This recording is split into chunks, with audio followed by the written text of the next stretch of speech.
भाइयों बहनों बच्चों, हम आपके गांव में सिर्फ इसलिए आए हैं कि आप लोकतंत्र में अपने अधिकार को समझें। लोकतंत्र में जो आपका अधिकार है, उस अधिकार का राजनेता लोग दुरुपयोग कर रहे हैं और राजनेताओं को नियंत्रित कर रहे हैं। इस संदर्भ में मैं आपको स्पष्ट बता दूं कि आपको भी पता है कि आज के नेता कैसे हो गए।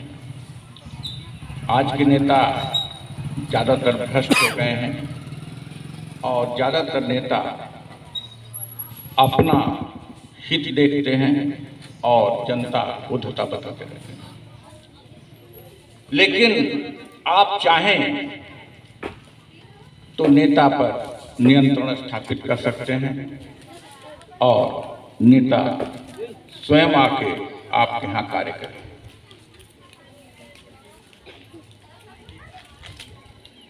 आप चुनाव के वक्त कुछ गलतियां करते हो, उसका फायदा उठाते हैं नेता लोग। गलतियां क्या करते हो? आप जात के आधार पर वोट दे देते हो, धर्म पर वोट दे देते हो, आप थोड़ी बहुत लालच में वोट दे देते हो और कभी कभी हमारे कुछ नौजवान शराब पी के वोट दे देते हैं। यह नेताओं को समझ में आ गया है काम करने की क्या जरूरत है।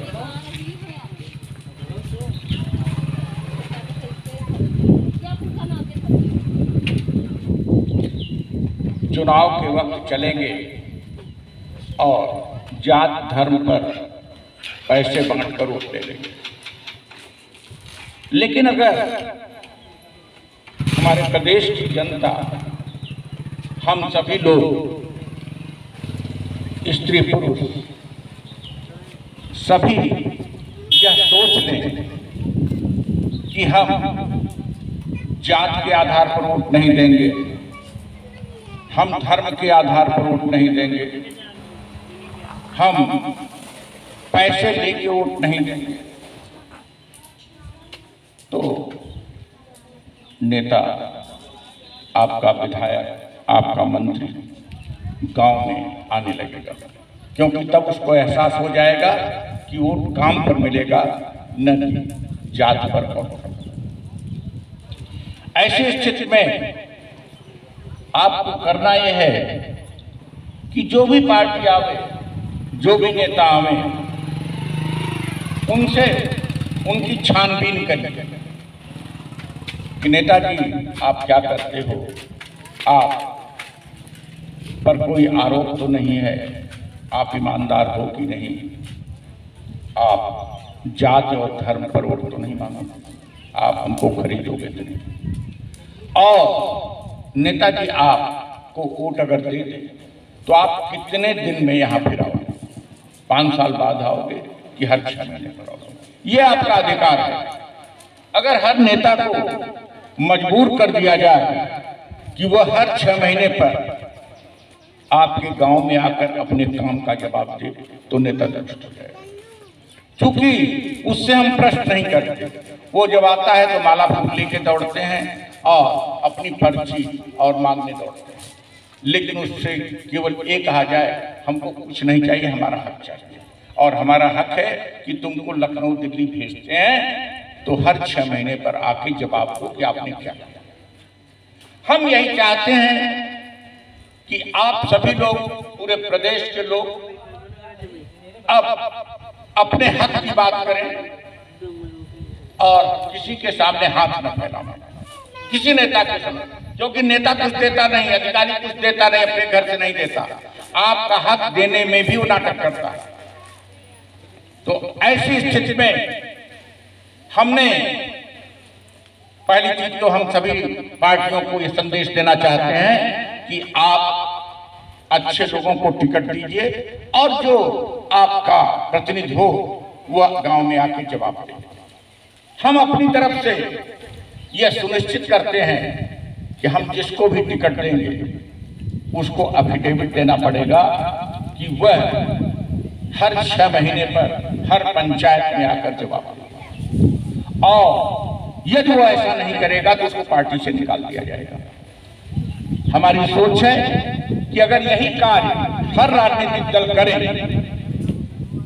तो राजनीति शुद्ध हो जाएगी, सरकारी स्कूल में पढ़ाई होने लगेगी, सरकारी अस्पतालों में दवा मिलने लगेगी, और आपके विकास के कार्य बिना तहसील का, बिना नेता का चक्कर लगाए अपने आप होने लगेंगे। ऐसी स्थिति में जो जवाबदेही की बात है, हम स्वयं अपनी जवाबदेही करते हैं। किसी को कुछ भी पूछना हो तो हमसे पूछ सकता है, हमसे जवाब ले सकता है, और यदि जवाब नहीं लेना चाहता है तो हम उसको आश्वस्त करते हैं।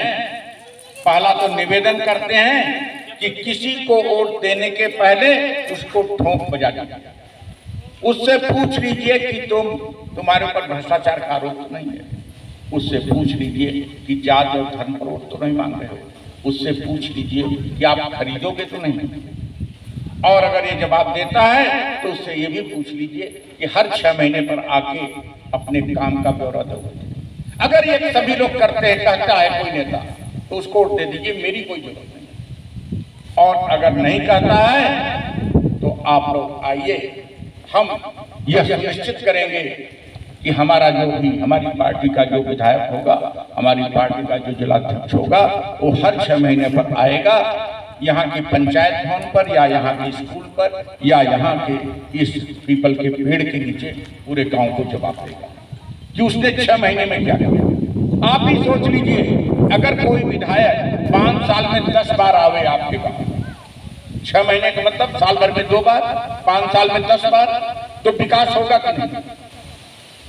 यही एक मूल मंत्र है जो कि मैं पूरे प्रदेश में घूम के दे रहा हूं। और एक चीज याद रखिए, किसी के मांगने से आपका काम नहीं होगा। आप अपना हक लीजिए, आप अपना अधिकार लीजिए, अपने अधिकार का प्रयोग करिए, अपना हक प्राप्त करिए, प्यार से रहिए, सद्भाव से रहिए, नफरत घृणा न पैदा करिए, जात धर्म के आधार पर एक दूसरे से नफरत मत करिए, और इंसानियत के साथ रहिए। बच्चों को प्यार करिए, बच्चों को अच्छी शिक्षा चाहिए, आपका भविष्य सुधरेगा। सरकारी स्कूलों में पढ़ाई नहीं होगी। नौजवान को नौकरी चाहिए, नौजवान को नौकरी नहीं मिल रही है, वर्तमान कैसे अच्छा हो सकता है? अस्पतालों में दवा नहीं मिल रही है, आपको नर्सिंग होम जाना पड़ता है, सरकारी अस्पताल में दवा नहीं मिलती या डॉक्टर नहीं मिलते। ऐसी स्थिति में यह सब कार्य तभी होगा जब आप नेता को, अपने प्रतिनिधि को, अपने एमएलए को, अपने एमपी को जवाबदेह करेंगे, न कि हाथ फैलाएं। उनके सामने हाथ फैलाने की जरूरत नहीं है, आपको अपना हक देने की जरूरत है, और आप सबको प्यार से, सद्भाव से एक दूसरे के साथ रहना है। जाति धर्म के आधार पर अपने गांव को मत बांटिएगा, यही आपका से निवेदन है, और इंसानियत को बनाए रखिएगा। जय इंसानियत, इंसानियत, इंसानियत, इंसानियत।